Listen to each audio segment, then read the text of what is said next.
All right.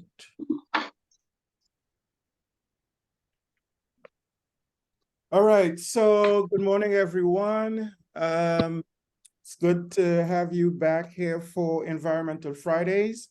I want to begin with a few words. First, I paraphrase the lyrics from the post-apocalyptic movie Thunderdome, Mel Gibson, and Tina Turner. And I have it saying, we don't need another hero. We just need to know the way home to a world and to an earth, to our home beyond the triple global threats of pollution, biodiversity loss, and climate change. This is an iconic photo, one of the most famous photos. This is our home, the blue planet, our blue planet, our only home, Earth, Earth, Earth.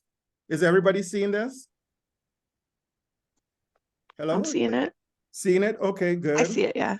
All right.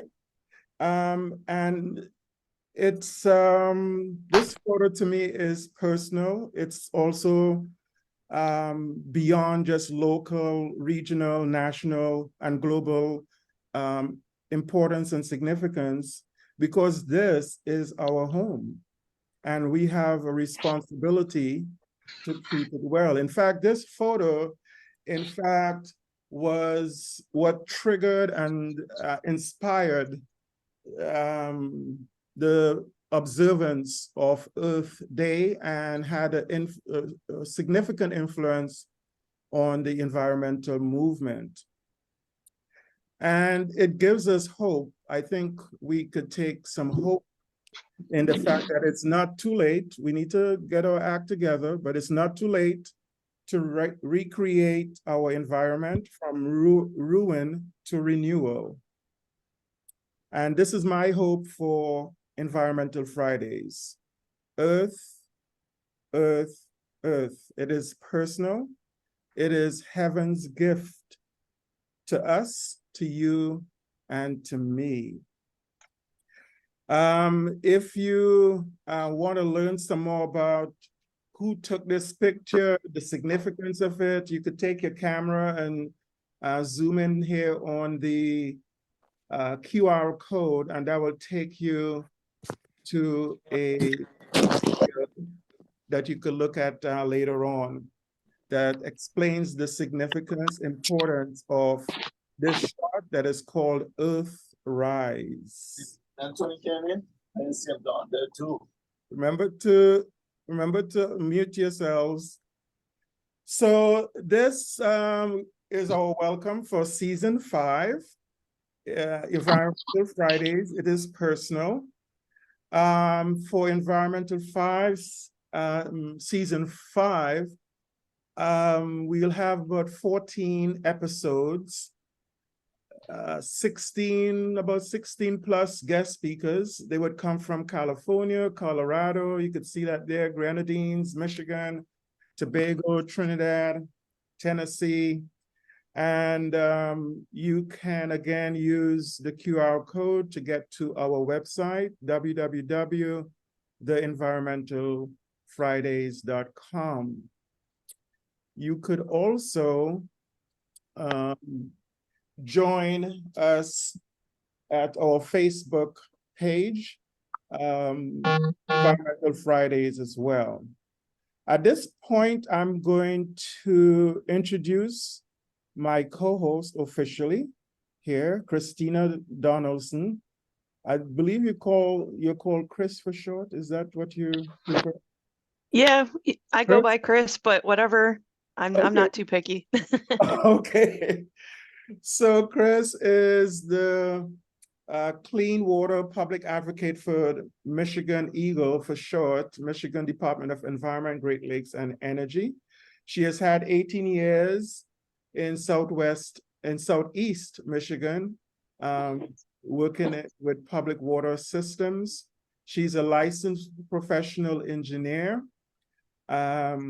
And she obtained her Bachelor of Science in Environmental Engineering from Michigan Tech University. It's beautiful up there, especially during the fall. At Absolutely. Michigan Tech. Yes, yes. So she will be introducing our speakers today. The first, what we'll do, Chris, is Regina will go first. We'll then pause for a special feature with Junior Thomas with the Hummingbird Paradise in Tobago. And then that will be followed by Eileen. Okay, so at this point, you can go ahead and introduce Regina. Well, I'd like to welcome Regina as our speaker this morning. She has been a leader in public affairs and advocacy and fighting for environmental justice for over 30 years. She is currently our environmental justice public advocate at Eagle. And prior to coming to Eagle, she worked for Sierra Club on Michigan's Beyond Coal campaign and communications for the Flint and Genesee Chambers of Commerce, and as well as executive director of community development advocates in Detroit area. She has a Bachelor of Arts degree from Michigan State University, as well as a Master of Science degree from Purdue. I'd like to welcome Regina this morning. All right, very good. Good morning. Good morning. Good morning. I'm happy to be back with Environmental Fridays for the 5th season. That's really exciting. Yeah. And you know, Desmond, your visual of the earth is so important. And one of the things I like to say is the reason we want to save the earth is for people, right? Because the earth will go on, it will evolve.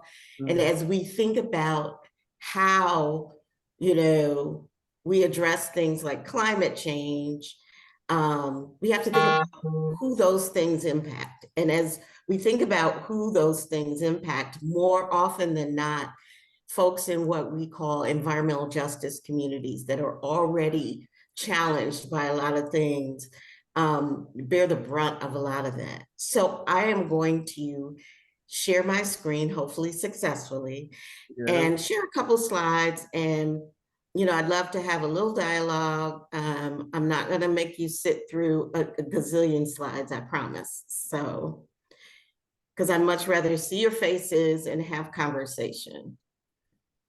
So I want us, I think it's really important to have a shared understanding when we talk about environmental justice.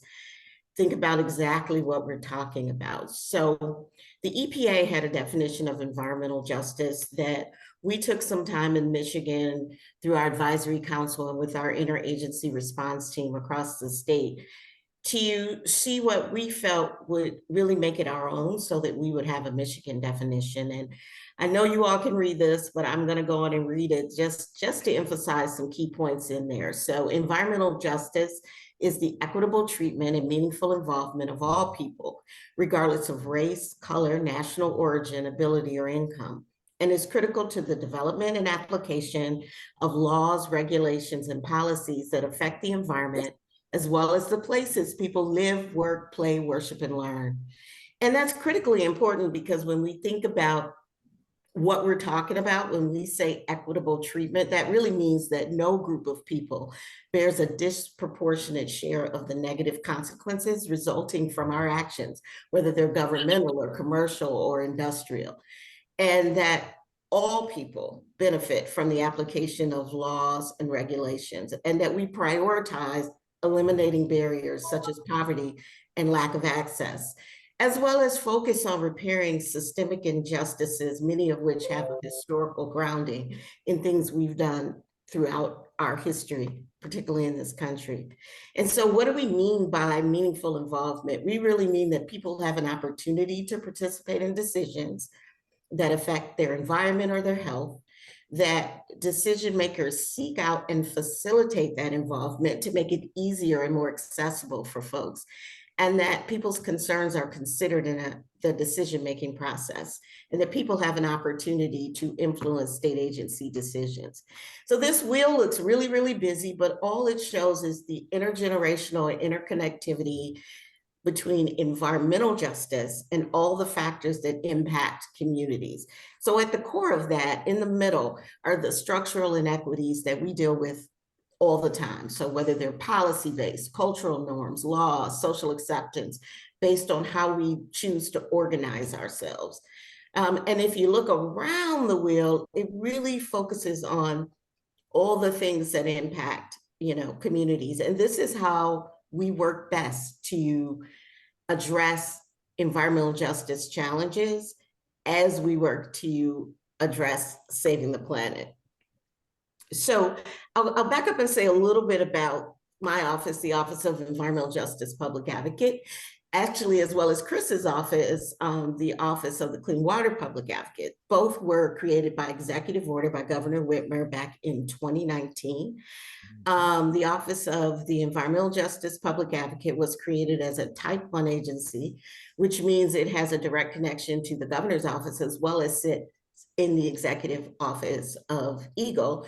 And in that same executive order, the Interagency Environmental Justice Response Team was created. So that means representation from departments across the state have been meeting monthly to really talk about and address environmental justice issues. And so that started back in 2019. In addition, one of the groups created to help us address environmental justice across the state was the Michigan Advisory Council for Environmental Justice, or as I affectionately call it, the MACI-J, which started meeting in February of 2020. And then, as you know, the pandemic took hold in March of 2020. And so essentially up until last December, that February initial meeting was the first and only in-person meeting of the MACI-J. So here's a quick picture from that meeting, which is a combination of the advisory council as well as some of the folks at the time on the interagency response team.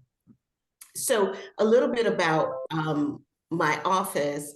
We are small but mighty. There are two other folks in the office, Katie Lambeth, who's our environmental justice and tribal liaison and non-discrimination coordinator, and Kate Hutchins, who works on projects.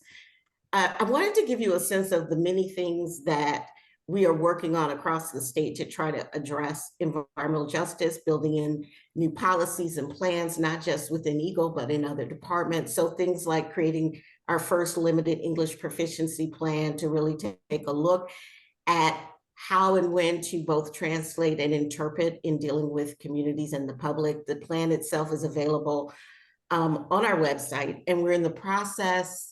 We made a commitment. This came out in 2020, and so we made a commitment to look at it every couple of years and update it. So I encourage you to go out and look at our limited English proficiency plan. It's on our webpage, which is at michigan.gov/environmental justice. We developed a non-discrimination policy. We've done training for staff. We, as an office, take in environmental justice concerns and complaints and then work across government and with communities to address those. In addition, we worked together, our office worked together with the COVID Racial Disparities Task Force over the last few years to do things like air quality assessments in schools and EJ communities to really understand what needed to happen to upgrade those. And now there's funding in the budget to do that.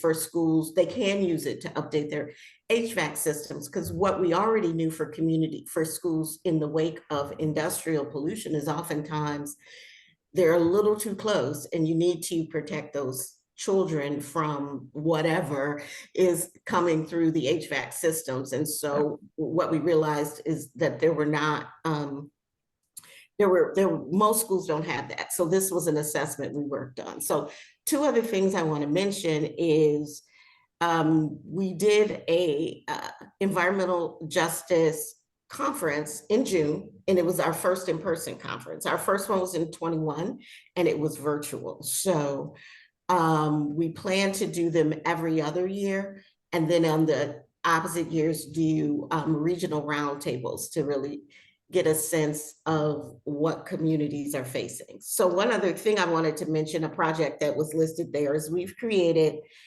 the Michigan Environmental Justice Screening Tool, or My EJ Screen. It is also out on our website.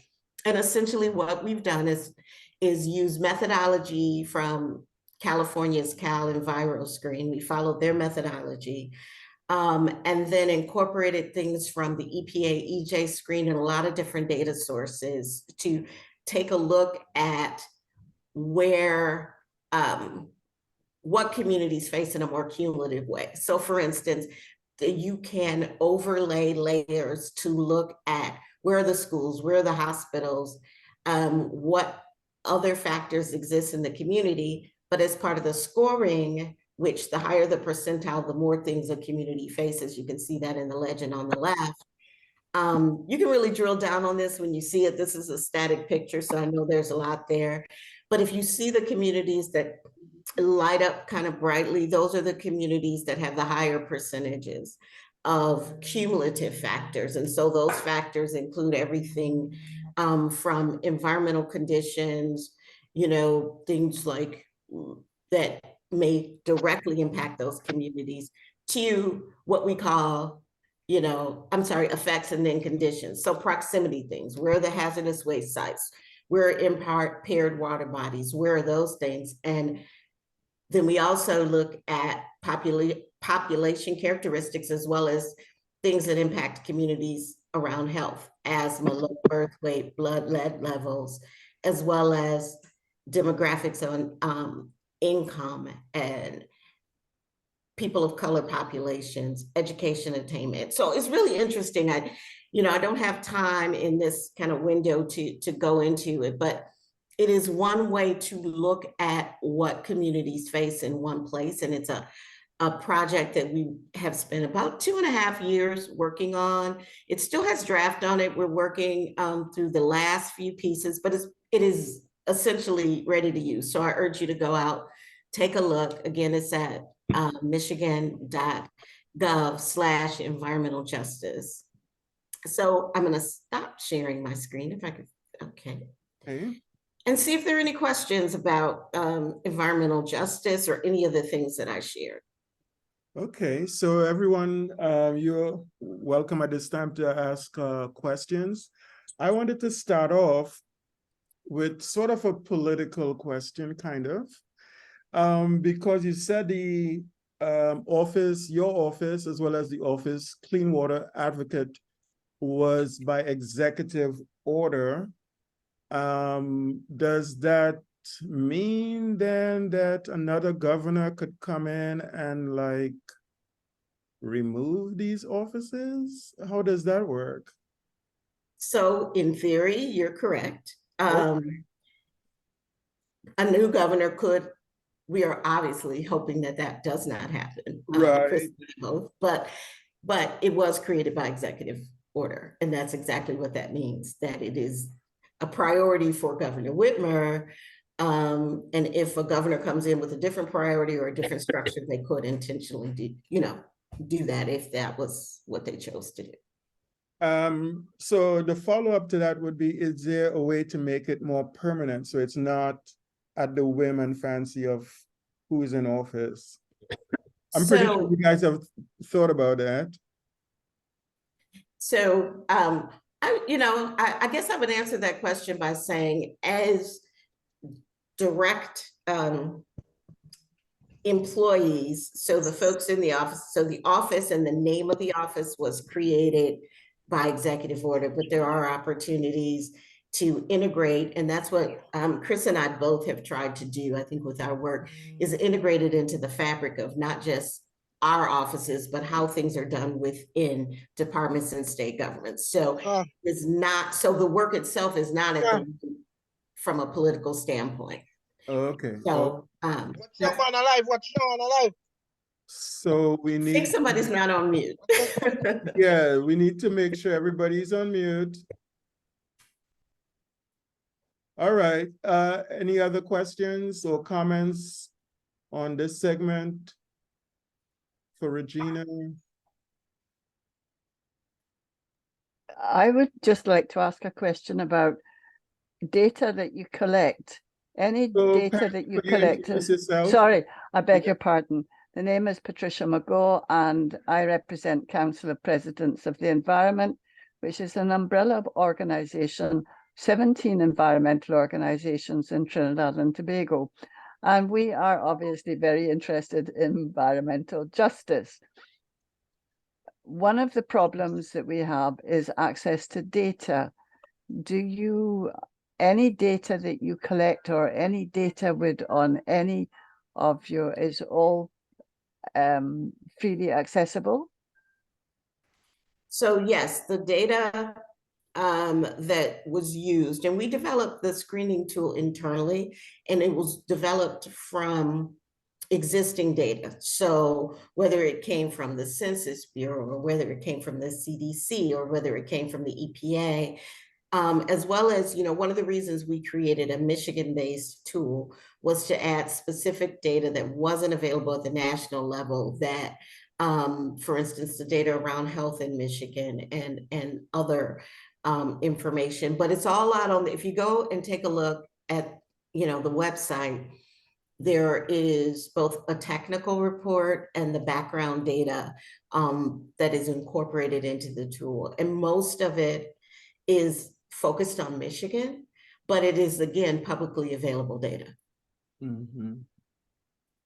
So you don't need a Freedom of Information Act, for instance, to be able to access data? Not this particular data. So all the data that we included was publicly available data. And it's all effectively environmental data, no?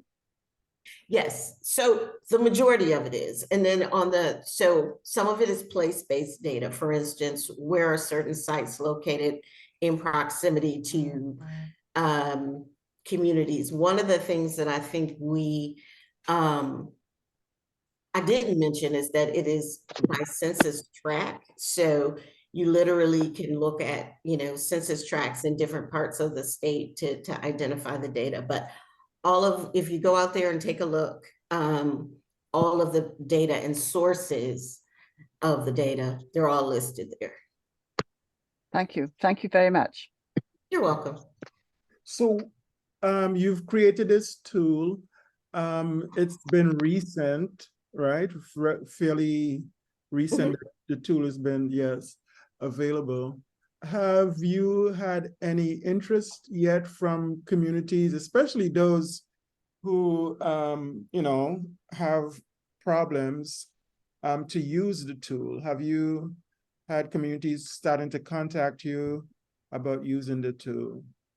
Absolutely. I mean, one of the, so I'm an old church girl, right? So I use church analogies. And one of my analogies is the creation of the tool gives us an opportunity to all sing from the same song sheet, right? So whether you are a local government, whether you are a community looking to figure out how you want to identify what's happening beyond what your knowledge base might be and your lived experience might be in that community.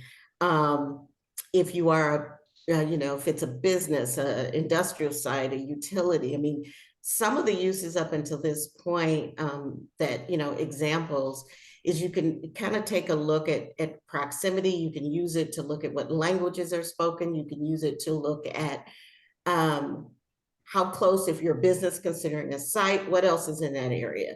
If you're a community, figuring it out. So there've been a lot of different uses. Utilities used this and other tools. I mean, it's a tool, so you can combine it with other things, as some of them worked on their integrated resource plans, which essentially they're planning moving forward and how they will plan out, you know, the location and other things around utility planning. They use the tool as well. And so it gives you a combination of not just the data from an environmental standpoint, but also the people data.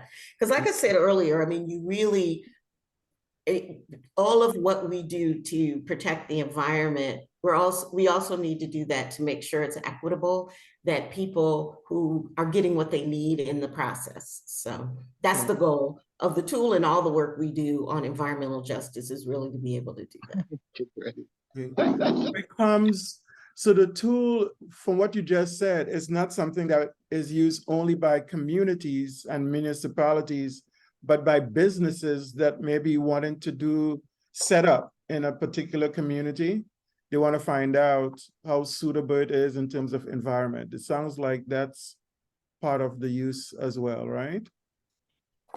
Yes, absolutely. I mean, right now it is not part of our, Eagle is a regulatory agency. So this is a non-regulatory tool, meaning right now within our laws and regulations, some of what you find there is not required. However, we don't know what the future will hold, but right now it can voluntarily be used by businesses to take a look. It can also very importantly be used by government, Eagle and other departments, local governments, county governments, to really do some assessment and identifying of where, I'm a big proponent of collaborative working, across, levels of government, whether it's federal, local, because it takes all of us to find solutions for communities. And when there is a challenge, that's a really critical piece. So I am hopeful this tool, along with some of the other things we're working to develop in the department, really make a difference in helping to make lives better for people, because that's what the work is really all about. It's about justice and it's about equity, and it's about making sure that people don't just get all the same thing, but communities and people get what they need, and that's critical. Yeah, very good. So we at the top of the hour, 9:59. So I know you have to take off here soon. I don't know if there is one last question before you leave that you could take, if someone has a question or comment. If not, we want to go ahead and thank Miss Regina Strong, a very good partner in Environmental Fridays, for her presentation to lead us off. You will I have a Absolutely. question. Sheldon, okay. So my question is, when you say justice, do you guys don't have any prosecution powers? Are you also, if you all see something that's wrong, do you recommend the agency or the person that the company or whoever is doing something illegal to the authorities? I mean, is your duty? I'm trying to figure out when you say justice. Sure. That's the part I'm trying to get. Oh, absolutely. So from the standpoint of environmental justice, that is the justice that obviously we want to make sure all people can avail themselves of. We are not, from a legal standpoint, looking at justice. Having said that, as a regulatory agency, Eagle has certain powers to, if there are violations of some of the environmental laws or regulations, to work to cure those through a variety of means. But there is no legal aspect to the work that I do, other than our office takes concerns and complaints around environmental justice issues. And then we work within the department or across state government to try to address those. So we have a formal discrimination complaint process that comes through my office, but then we also address concerns. So if there are concerns, we are here to try to advocate. That's why it is not just an Office of Environmental Justice, it is an Environmental Justice Advocate Office. So we advocate internally and externally. So if there is an issue that we need to advocate for, even if it is not something we have direct control over, we work with communities to do that. So we are really advocates in the true sense of the word, not from a legal standpoint. And similarly, internally, we will work to address issues or find ways to address issues. So, I really appreciate, so hopefully that answered your question, but I really appreciate the opportunity and the invitation, Desmond. As you know, call me anytime. I'm willing to come on. We just have to figure out dates, and I apologize for not being able to stay for the rest of the session. I'm sure Eileen will be great and all the other presenters will be amazing. So thank you, and have an amazing rest of Environmental Fridays. Thank you very much. Have a great day and a great weekend. Thank you. Okay. Bye-bye. All right, bye-bye. So we'll switch now to our special feature, Junior Thomas. Let's see. Are you guys seeing my My screen? Not yet. No? Okay, let me get back so you could see my screen, and Junior, you could start getting ready because we are coming to you next. Okay. So this is Junior Thomas. I met him about 2 years ago when I was in Tobago, and he took us on a tour of the forest there in Tobago. This is part of what he does, Unique Tours Tobago. And then after the tour, he took us to his own hummingbird paradise. It is a marvelous experience. If you guys want, you could see the QR code there. That QR code takes you to his Facebook page. So, let's see how we'll do this. So, Junior? Good morning. Yes, good morning. Your turn. Okay. Let me know when you're ready. You get started, and I'm gonna try to actually go to your page as well. So I think you're gonna live stream it on Facebook, right? Yeah. Okay. So yeah, I'm there. Okay. Good morning, folks. I'm Junior Thomas. I'm coming from a beautiful country of Tobago. I'm also a licensed tour guide, and the name of my business is Unique Tours Tobago. I do rainforest tours. I can take you to all the beautiful spots around Tobago in terms of island tours, sightseeing, beaches, forts. And I've been doing this work as a tour guide for the last, 21 years. I'm also the owner or the founder of the Hummingbird Gallery in Tobago, and that's in Bloody Bay, Tobago. It's an area where you can actually feed the hummingbirds in your hand. You can have them on your shoulder. You can do slow-mo videos of the hummingbirds. And Tobago has 6 species of hummingbirds. I was so lucky to have the 6 species in my yard. There's one we call the white-tailed saberwing. The white-tailed saberwing is a hummingbird that is only found in Tobago and Venezuela.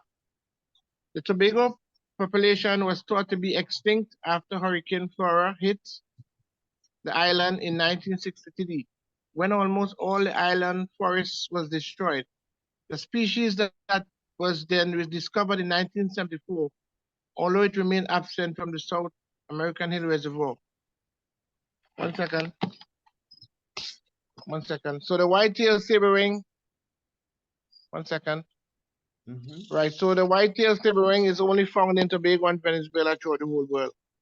And it's a very important bird to see when visiting Tobago.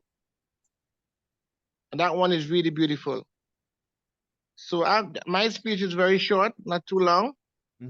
I enjoy being here. Thank you. Any questions? Feel free to ask. What I'll do, Junior, is How much how doing their thing? are you guys seeing? Hummingbird Paradise is a place where you can actually come visit, where you can sit. You can feed the hummingbirds from your fingers, I want this to from on top of be your head, from on your shoulder. larger. You can also take nice slow-mo videos with the hummingbirds, and it's so good to be around, or it's so good to be close to hummingbirds. A lot of people never believe that hummingbird could have There been you so go. close to them. So sharing this experience is very lovely for me. So I'm welcoming all to come to visit Hummingbird Paradise and see all the beautiful hummingbird Tobago has to offer. So the Tobago tail, has 6 the ones with the species of tail, hummingbird. white tail, as that's the one that We you said have is about unique 3 to species Tobago? now. I guess the others will be back soon. The white-tailed saberwing. All right. Okay. So we have the white-tailed saberwing here, which is a lot of white-tailed saberwing here. At the Yeah. moment. And it's actually the biggest hummingbird in Tobago out of 6 species. And bird watchers all over the world come to Tobago, especially see the white-tailed saberwing. It's really, really a unique gem to Tobago. So here I am on an early Friday morning with a lot of beautiful hummingbirds around me. Mhm. Hummingbirds are very competitive, aren't they? And you think, They are, they Yeah, are. Also have a couple of and you know, they're very territorial. They fight each other off, eh? yeah, no, hummingbirds. absolutely. I've seen them. Yeah. We have bird But they're, feeders. Get a live but share. they're beautiful. They're beautiful. They keep you in a really calm state, or a Hummingbird calm paradise. mind. Yeah. I And was you gonna, know what? You know one thing I like about the hummingbirds? Hummingbird. there you When you go. sit on your hand, when you sit on your hand, they give you like goosebumps. Beautiful hummingbird. A goosebump Yeah. feeling. There you go. Do you They're have any beautiful. Hummingbird Do you have lovers. any Which is photographs of a healthy. humming? Oh, that's a beautiful one. Do you have any Hummingbird. photographs of a hummingbird Like nest? my kids, they all just want to I sit. I do have photographs. If you're on Facebook, you can, or WhatsApp, you can send me a message. I can send some for you. Thank Yeah. you. Also, is the white-tailed saberwing is it an environmentally sensitive species or is not quite classified yet?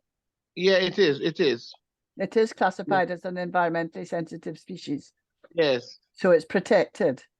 Yes, protected. And I tell you something, the only place you see that hummingbird in Tobago, now the rainforest starts from as far as Mason Hall, all the way up to Charlottesville.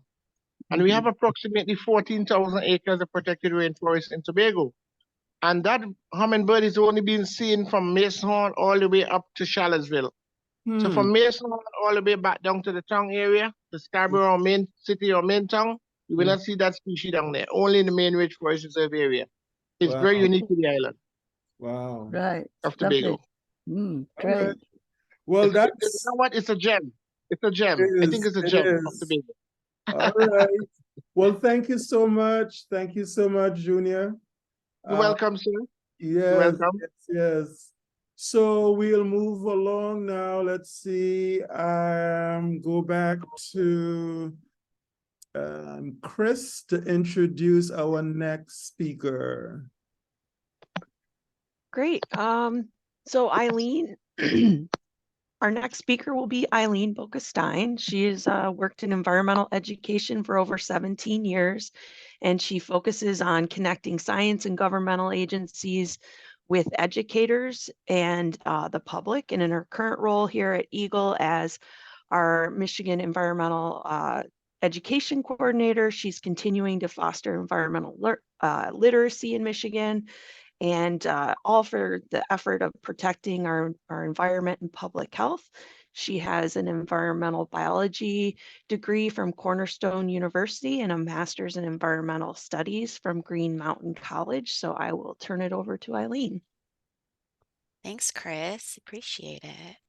All right, I've got a few slides to share with you today. I am really happy to be here and gonna kind of follow up on Regina's and really Junior's comments too, with some sort of stepping back and like big picture discussion of what it means to do environmental education and how important it is for helping build not just the knowledge base, but also the skills and the attitudes that young people and adults need to make a difference in their environment. So I'm going to tell you a little bit about what Eagle does around environmental education, but more broadly, my focus today really is to give some of that background information about the why and the how of what animates my work and the work of many environmental educators. In fact, I see some environmental educators I know on the presentation here today. So I'm hopeful that you all will resonate with what I'm saying. Hopefully I'm not like off in left field from what you're doing. So thanks for having me. Really appreciate it. And I want to build in a little bit of conversation around that justice focused lens with environmental education.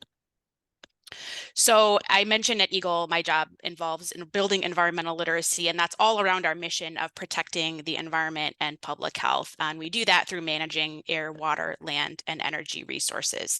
And just big picture of what that looks like, our day-to-day staff who are out in the field, who are working in our regulatory programs, they're doing things like environmental monitoring. They're looking at permits that limit the pollution entering our environment. They're doing inspections to make sure people are involved in compliance with regulations. But a lot of our work also that people are sometimes less aware of is the outreach and the technical assistance and the financial assistance that we offer to communities to help them do this work and help them improve their own communities as well. So a big chunk of our budget actually flows back into the communities in the form of grants and loans to help communities build capacity and protect their own environment and public health. So how does environmental education kind of fit into that work of a regulatory agency? The goal of protecting the environment and public health includes a lot more than just enforcing regulations. Thoughts of vengeance filled his mind as the Sorry. for the third straight year in the NCAA tournament. We wanted to punish him. I think it was Desmond. Sorry, Desmond, I muted you. I think your video started to play in the background. So how does environmental education fit into this big picture? Well, like I said, it involves more than just regulation to get environmental quality happening. We need everybody, and that's been mentioned more than once in this presentation today.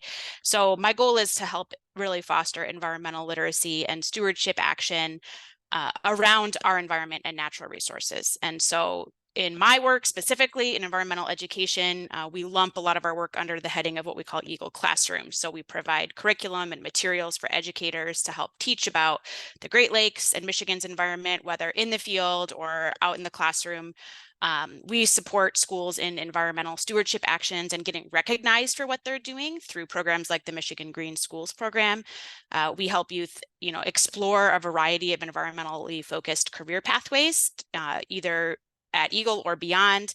And we also support, and by we, I mean mostly me and a very small team of environmental educators at Eagle.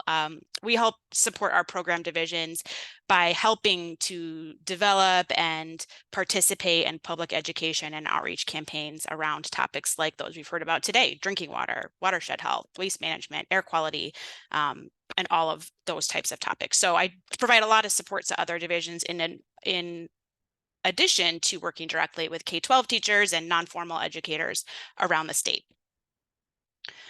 Now, I mentioned my work being around promoting environmental literacy, and that's come up a little bit in some of the other conversations today too. So I want to kind of talk about what that looks like, because just like with reading literacy or computer literacy, environmental literacy is about a lot more than just knowledge on a topic. And so I'm going to share this description with you of environmental literacy from the North American Association for Environmental Education, which is a great authority on this topic. So an environmentally literate person is someone who both individually and together with others makes informed decisions concerning the environment, is willing to act on those decisions to improve the well-being of other individuals, societies, and the global environment, and participates in civic life. So you might see that's a little bit broader than what you might have traditionally thought of environmental education. So I want to break it down a little bit and talk about what those components are and how my work kind of leads into those components. So based on that definition, there's some big components of environmental literacy. And one of them is knowledge, which is what we tend to think of when we talk about environmental education. We think about the physical, the ecological, the social, the cultural, the political systems, all that like knowledge information that's in our heads. And that's really important, but it's not the only thing. If you're going to be truly literate and take action, you need to have dispositions or attitudes. And this has to do with the heart. So this is your feelings towards the environment, your sensitivity toward environmental issues, your motivations to work towards a more positive future. This combines then with competencies. So these are the skills that you need to investigate or to analyze, to make an informed decision. In other words, this is taking what happens in the head and what happens in the heart and combining it to actually put what you know into action. So all of these things then culminate in what we call environmentally responsible behavior. So the ultimate expression of environmental literacy is the decisions that we choose, that we make in our lives, how we live our life, what we do. None of these are things that are really an end in and of themselves. We should really always be learning and trying to get new skills and trying to find new ways to put our knowledge and our passions into action. So environmental literacy is a lifelong process, something that we can always be getting better at. There's a lot of research that's been done on how youth develop their environmental values. And I want to talk about that because those dispositions, that heart piece, which I see many of you here on this call really having strongly, that piece is really important. And how do we develop that? And that's where a lot of my work actually is in trying to help youth develop those attitudes so that they want to take their knowledge and put it into action. And so there's a lot of research that's been done in this field, and I'm not going to go into like intense depth in this, even though I could probably talk for an hour on just this one slide. So if you're interested in this topic, please feel free to reach out and we can talk more in depth. But there's some interesting, literature reviews and research into what happens at different stages in young people's lives to help them develop their values. And so generally, and age, putting an exact age on these is not always helpful, but think of it as sort of generally around this age time, and generally sort of this progression is how people develop values. So early childhood and some of the more recent research in childhood development suggests that this is like a very critical point for building awareness and understanding and care for environment, is this early childhood age where youth are generally 7 and under. And at this point, children are really tend to engaging with nature from a place of empathy and specifically connecting with animals. So something like taking kids out to see this beautiful hummingbird place and have hummingbirds land on their hands, right? That is something that's really going to build these core memories and start to help to build dispositions in youth from a young age.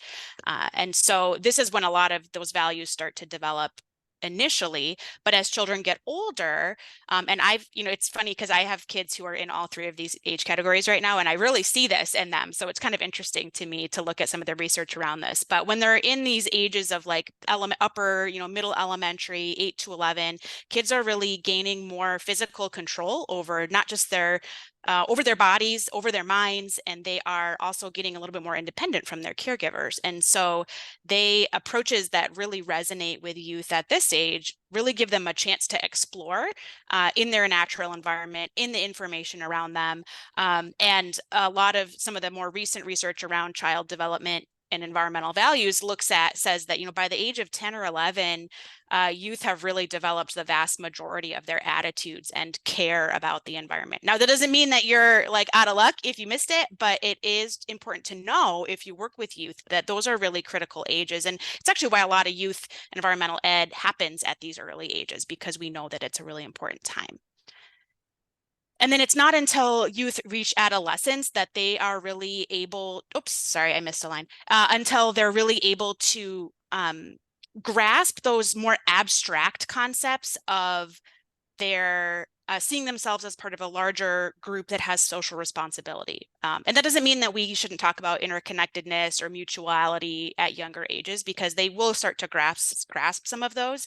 But it's just like, we talk about our brains and how your prefrontal cortex is not fully developed until you're in your 20s, and that sometimes you make weird decisions as a result of that when you're younger.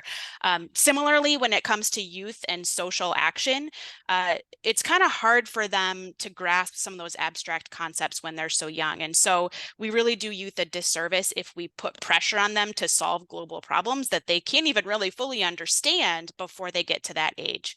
And so this adolescence is when youth are really starting to take those attitudes and those values that they developed when they were younger and put them into action. And so our environmental education efforts, it's really important at this age that we are giving them a chance to start to actually put into practice what it is that they have learned and what it is that they care about.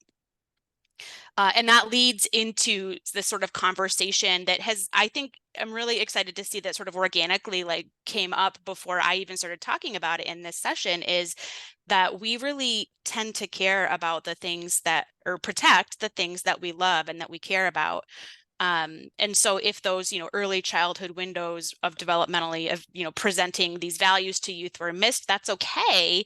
And sometimes we've had experiences that are really negative as children. And I think about like what Regina talked about with environmental justice, where sometimes those communities, youth maybe had an experience with nature, but it wasn't positive because they had a polluted environment or they had a negative experience. And so that doesn't mean that you've missed the chance to become environmentally literate and take action. In fact, it often is what encourages youth as adults and as youth to get in and make a difference, because they care about that community, they care about the people there, and they care about that place. And so when you love something or someplace or someone, you want to take care of it. And part of environmental education is also giving people the skills to understand how to then take care of that place. And so that's where some of my work is trying to focus as an educator.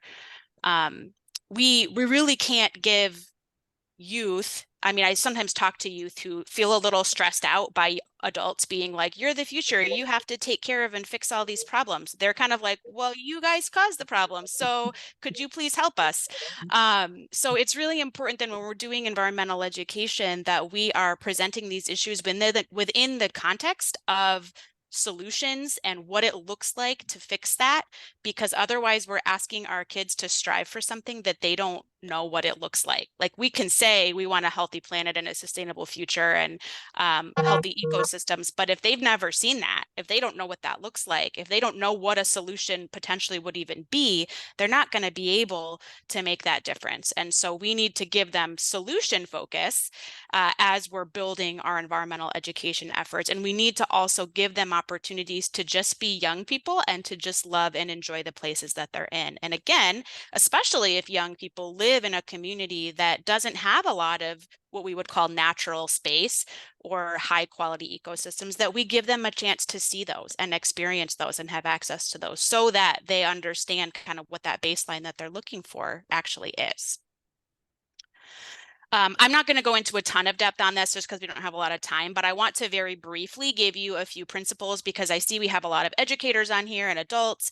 If you're someone who's thinking about trying to promote environmental education and getting youth involved in solutions, I want to give you a few like big picture principles that are super helpful.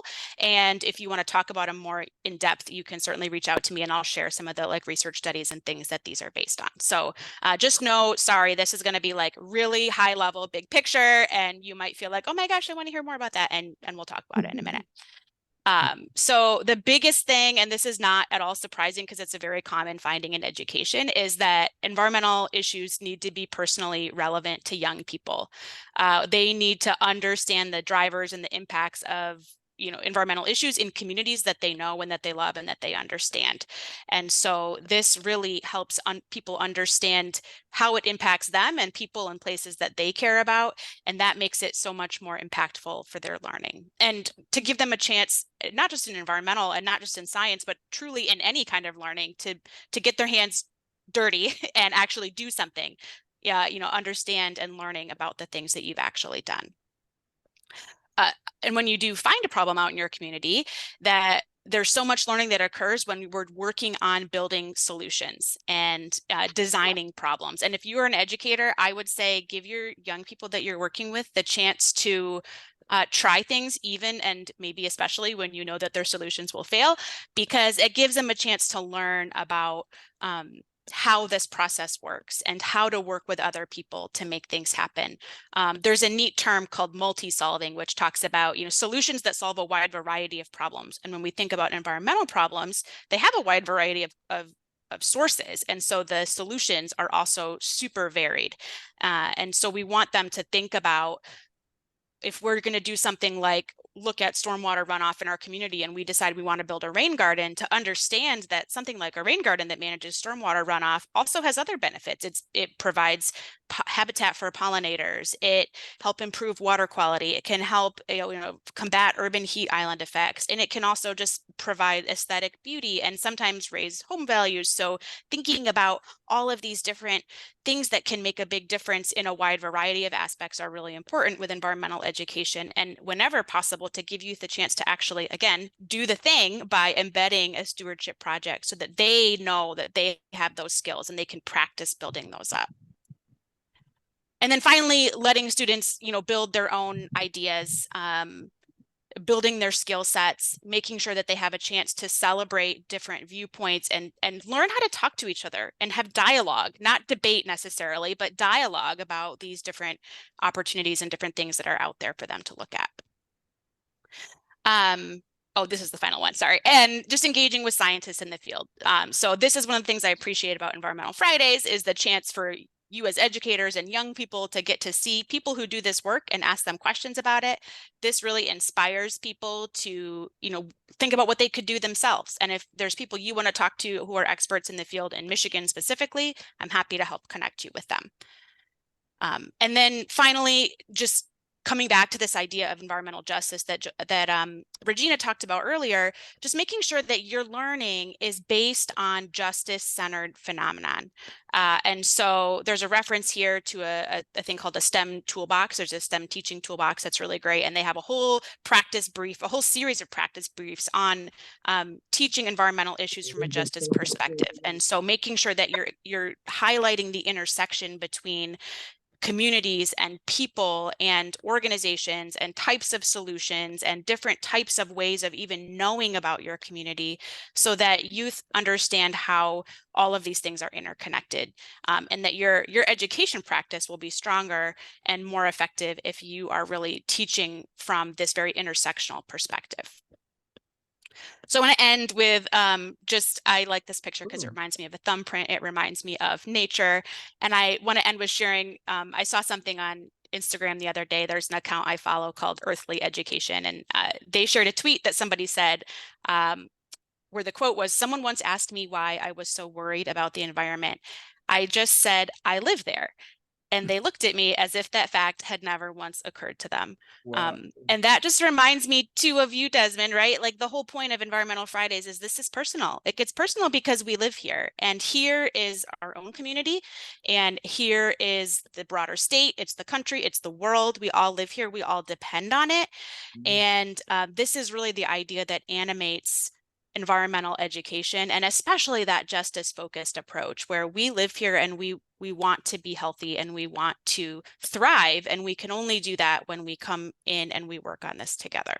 So environmental education then by definition needs to be about more than just the quote, environment, which is not just out there, it's in here, we're part of it. It's also about learning about ourselves and about other people in our communities and what our relationships look like. So that's sort of the like very 20,000 foot, 30,000, 50,000 foot big picture of like why we do environmental education and what it looks like. I love to talk about it. I'm happy to talk about it more. My contact information is up here, but Desmond can share it too. But I really appreciate the chance to talk with you all about some of this stuff. So I'm going to go ahead and stop sharing my screen. And I know we're getting kind of close to the end, so I'm happy to answer questions or let people go, however you want to do it, Desmond. All right. So Chris, do you want to, thank you very much, Eileen. Chris, do you want to get started with maybe comments, questions, or yeah? Yeah, does anybody in the group have any questions that they want to pose towards Eileen this morning? I have a question. Yeah, okay. Go ahead, Sheldon. So I'm in the environmental field. I'm actually at work right now, so that I might have missed this, but I wanted to know the Eagle. Is this specifically for Michigan? Yes, so Eagle is it's a Michigan agency. So we are the state environmental regulatory agency for Michigan. And so we're kind of like implementing the laws here. And there are similar agencies in other states in the United States, and there are similar types of agencies in other countries as well. So our focus is on Michigan, but there's people like me all over the place who are doing the same thing elsewhere. And do you guys collaborate from state to state? Yeah, in fact, I don't know if there's a couple on here still. Some of our EPA friends are on here from Region 5. And there's a lot of, Michigan has a really amazing collaboration of environmental educators, some of whom are on here, called the Michigan Alliance for Environmental and Outdoor Education. So it's our state professional association of environmental educators, which, by the way, has a conference coming up at the end of this month if anyone's interested in attending. But our state affiliate then also collaborates with other state affiliates. So we're part of a collaboration with a bunch of other states in kind of the Great Lakes region who are working on developing leadership in environmental education. So there is a lot. It's a very collegiate environment. Environmental educators are very friendly, and we love to work together. Yes. May I just ask one question? Sure. Yeah. Do you have political interference in your work? So I've been with Eagle for about 2 years. Prior to that, worked more in kind of like grassroots and local municipal types of works around environment. I have not experienced political interference in the 2 years that I have been at Eagle. And I don't know what that's been like in years. I do know, I'm just sort of laughing because my predecessor in this role is on this call here, who is like a great human, and I learned a lot from him. I don't know if that was the case in the past. I do know with some of the curriculum, as the perspectives of agencies change, sometimes it affects exactly how things are able to be conveyed. And so we've had some times in the past when we've had to be circumspect in how we talked about things like climate change, for example. So we're updating our Michigan climate change curriculum right now. And when that first came out, even in 2012, there were some limitations on exactly what we could say and how we were allowed to say it that are very different now, thankfully. So I'm very excited about that. But in general, I tell people, I'm one of the people at Eagle that pretty much almost never gets yelled at, which is nice. People like the idea of taking kids outside. So generally, I'm able to do my work pretty independently. Good. Seems like you have some other questions. Yes. Hi, Dave. Tell them about the environmental educator certification. Oh, Dave, he's a good Mayo representative. Yeah, there is. If you are interested, if you're part of Michigan and you're interested in becoming better at environmental education, there is a certification program you can go through the Michigan Alliance for Environmental and Outdoor Education called the Environmental Educator Certification Program. And that provides such great background on some of the things I talked about today, like what it means to be an educator, what it means to be environmentally literate, and we can help people build up their skills in that area and really learn to be better. So that's a really cool program that's run by our state Environmental Education Association, and several members of the committee that work on that program are on the call today. So thank you for being here. Good, very nice. So I have a question, is because I was reading some article that says there are only 2 states in the United States that requires high school students to take environmental science before. What is first of all, I don't think Michigan is one, but you could correct me.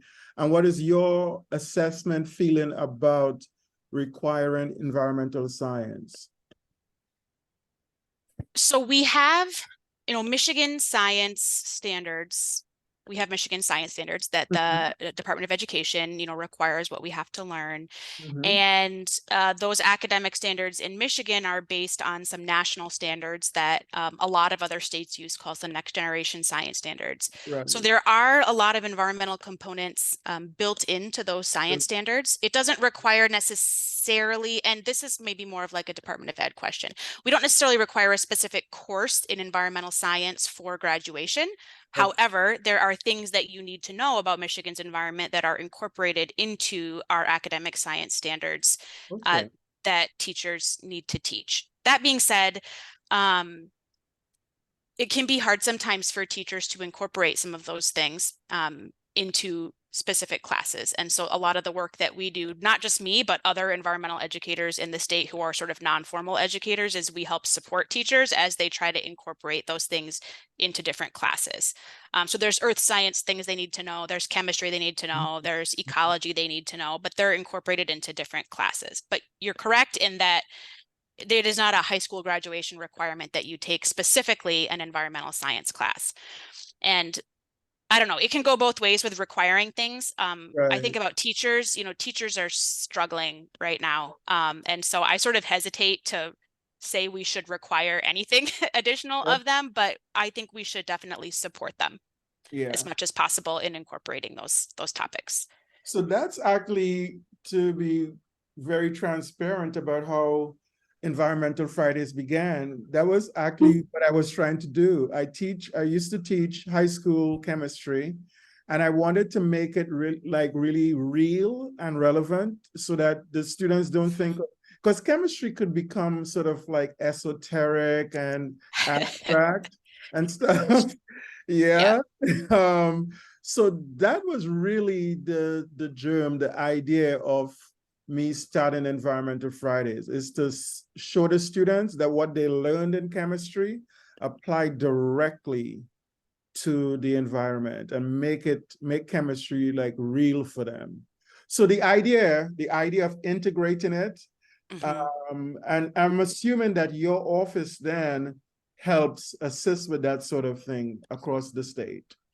Yeah, I work really closely with people in other state departments, even with DNR, with Department of Labor and Economic Opportunities, my STEM network, with Department of Ed to help provide structures that help teachers integrate those things.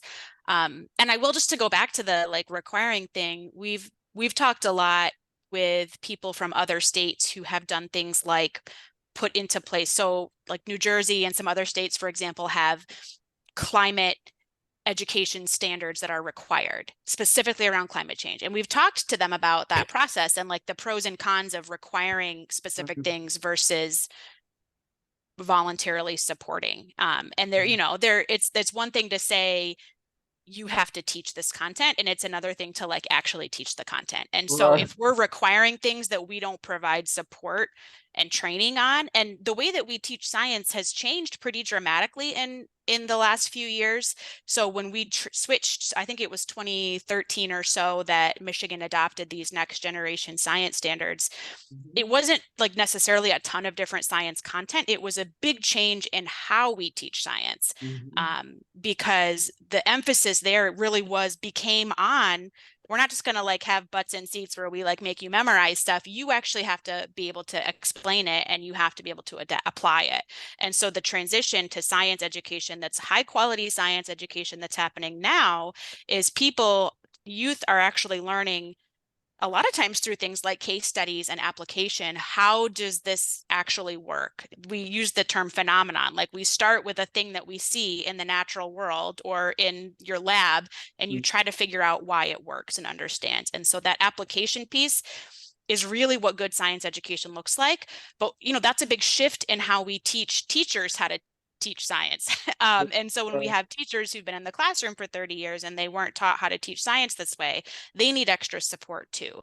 And even if they do know how to teach science that way, they don't always know all of the like brand new content that comes out around environmental issues. So yes, we are, a lot of my work really is less me going into classrooms and talking to students and more me working with teachers and people who work in less formal settings, like maybe nature centers or aquariums or zoos, to understand what are the current issues that are happening today and how can I teach my audiences, whoever they are, about those. And not just young people, but grownups too, because grownups also need to learn about the environment. Right. So I have to do a hard stop here. Yes, it's I have time. I have a class that I have to give a quiz to actually right now.